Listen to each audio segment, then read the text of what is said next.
Okay, today we're going to explore a romantic era piece, Light by Cornelis Gurlitt.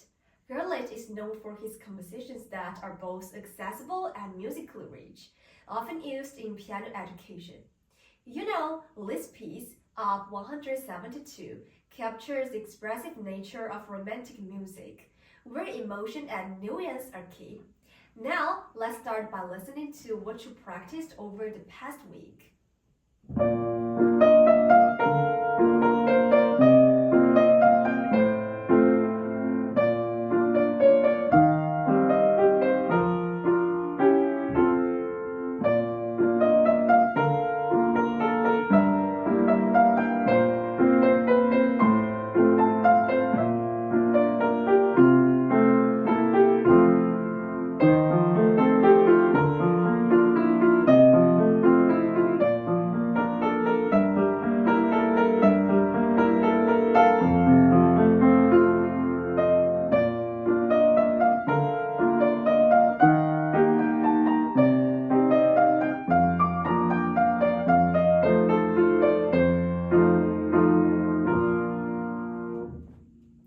Well, your performance was very accurate to sheet music, which is very great.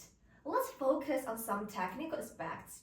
The rhythm in opening measures is straightforward, but it should be played as if you are singing. Pay attention to the legato throughout the entire piece.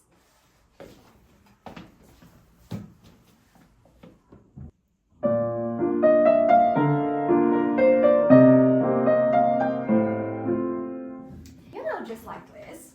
Now let's look at measures 23 and 24. I noticed that you are not holding the dotted quarter note in measure 23 long enough, which makes the transition to measure 24 feel rushed. I think I was focusing more on the melody and didn't realize I was shortening the note values. Yeah, that's understandable. Try counting the rhythm aloud first, like 1, 2, 3, 1, 2, 3, 1, 2, 3. Yeah, good. Okay, that helps. That's much smoother. Another technical issue I like to mention is the pedal. You're holding the pedal down too long, which causes the chords to sound muddy. This blurs the harmony, especially when transitioning between chords. Yes, I think I wasn't sure when to leave the pedal. When you moved to a new chord, you should slightly lift the pedal to prevent too much overlap in harmony.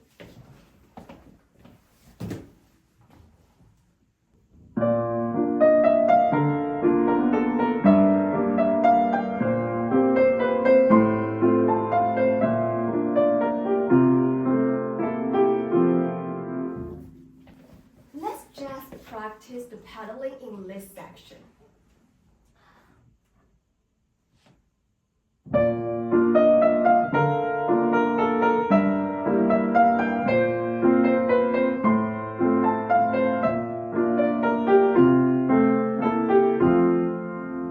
I see, using the pedal more frequently helps make the harmony clear. Yeah, exactly. Now let's talk about the music quality. Notice that Gurlitt has marked crescendos and diminuendos in several places, like here, here, here, and here. They're not just dynamic changes, they help shape the musical line and create tension and release. Imagine these rises and falls are reflecting the breath of the performer while interpreting the melody.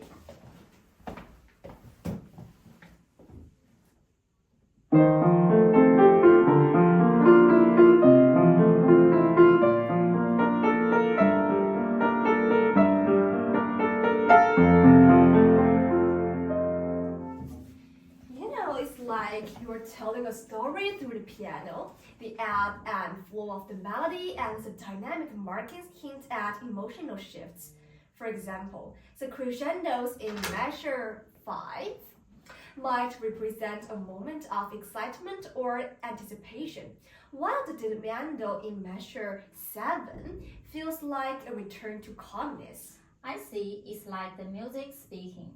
Yeah, exactly. Why don't you try playing it again? Imagine that you are telling a story with a sense of reflection on past events.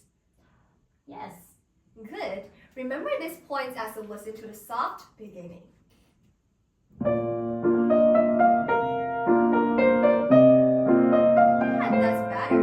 Add a crescendo and then bring it back down, slightly slower. Great. The next part is similar to the previous one. Watch the crescendos and diminuendos and maintain the same feeling. Very good.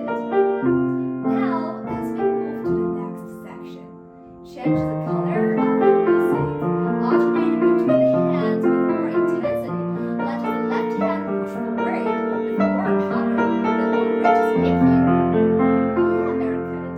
There's a dynamic soften immediately. Find the feeling of the beginning again. Pay attention to the contrast in dynamics. Play lightly and gradually return to a calm state. Wow, excellent! Now the piece sounds entirely different from the first time you played it. It feels more lively and expressive, almost like it has a soul now. Got it. Thank you, teacher. Great job today. This piece is simple but full of musical expression. Keep practicing the smooth legato and shaping the dynamics. Imagine and conveying the story behind the music.